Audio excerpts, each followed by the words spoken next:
Thierry Salomon, bonjour. Bonjour. Alors vous êtes cofondateur du collectif Negawatt. Est-ce que vous pouvez justement nous présenter ce collectif ?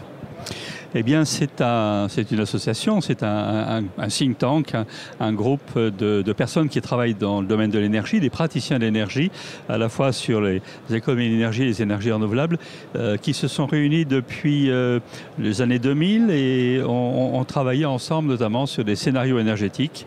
Là, en 2003, 2011, 2017, on en est à notre troisième. Alors justement, les scénarios que vous produisez, ils proposent de sortir des énergies fossiles et en s'appuyant notamment sur les énergies renouvelables et surtout sur la sobriété énergétique. C'est bien ça ? Oui, c'est des scénarios qui s'appuient finalement sur deux piliers. Le premier pilier, le plus important peut-être, c'est celui des économies d'énergie au travers de ce qu'on appelle la sobriété et l'efficacité énergétique. La sobriété, c'est l'intelligence de l'usage, éviter les gaspillages, les surusages en quelque sorte, les mésusages. Et puis l'efficacité, c'est le bon appareil au bon dimensionnement pour justement ces usages. Et on peut faire un gain qu'on estime, qu'on calcule de l'ordre de 50 à 60% par rapport à notre consommation actuelle, sans réelle modification de notre niveau de vie, bien au contraire. Alors, est-ce que vous pouvez nous présenter la dernière version du scénario Negawatt ? Oui, alors donc elle s'appuie, comme je viens d'indiquer, sur la sobriété et l'efficacité. Et après, derrière, une fois qu'on a fait ce travail, parallèlement, eh bien, ce scénario est un scénario aussi de sortie à la fois des fossiles, le gaz fossile, le pétrole, le charbon, mais aussi du fissile, c'est-à-dire de l'énergie nucléaire. Et nous, on considère que l'ensemble de nos énergies peuvent être assurées par les énergies renouvelables. Alors d'ici combien de temps on pourrait sortir de ces énergies fossiles ? Alors sur le nucléaire, de l'ordre de 2035 à peu près, dans ce scénario.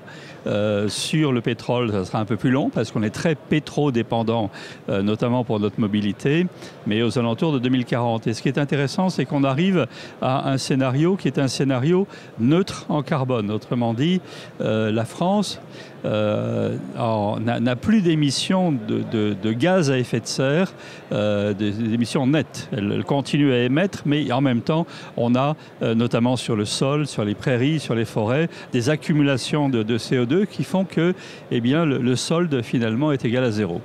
Alors à l'heure où on discute climat dans le cadre de la COP24, est-ce que même si on appliquait à la lettre ce scénario Negawatt, est-ce qu'on arriverait à lutter efficacement contre le réchauffement climatique ? Est-ce qu'on aurait encore le temps en fait d'inverser la tendance ? Alors tout juste, s'il y avait une application mondiale de ce type de scénario, évidemment, il faut le déterminer pays par pays, mais pour la France, qui est quand même la 5e ou 6e puissance économique mondiale, eh bien, un tel scénario serait compatible avec aux environs des 1,5 à 2 degrés. Voilà.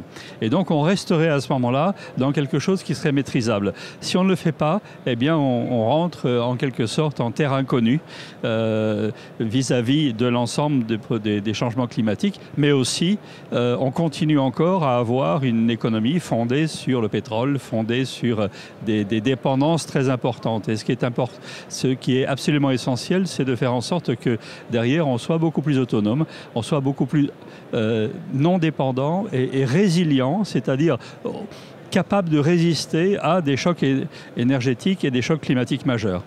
Alors le gouvernement vient de proposer sa programmation pluriannuelle de l'énergie. Qu'est-ce que vous en pensez ? Est-ce qu'il est suffisamment ambitieux sur ce sujet ? Non, il n'est pas suffisamment ambitieux. On a un décalage entre les paroles et les faits. La façon, si vous voulez, dont ces objectifs-là sont pris en compte. Je crois on le voit sur la rénovation énergétique, on le voit sur la mobilité, on n'est pas du tout dans le rythme. Autrement dit, les objectifs finaux peuvent être bons, la loi de transition énergétique est bonne, ce qu'on appelle un scénario national bas carbone est finalement relativement proche de ce qu'on dit, relativement proche, mais quelque part, eh bien, il faut le mettre en œuvre. Et c'est au niveau du rythme et du tempo de cette mise en œuvre que là, on a une véritable difficulté. Merci beaucoup Thierry Salomon. Merci.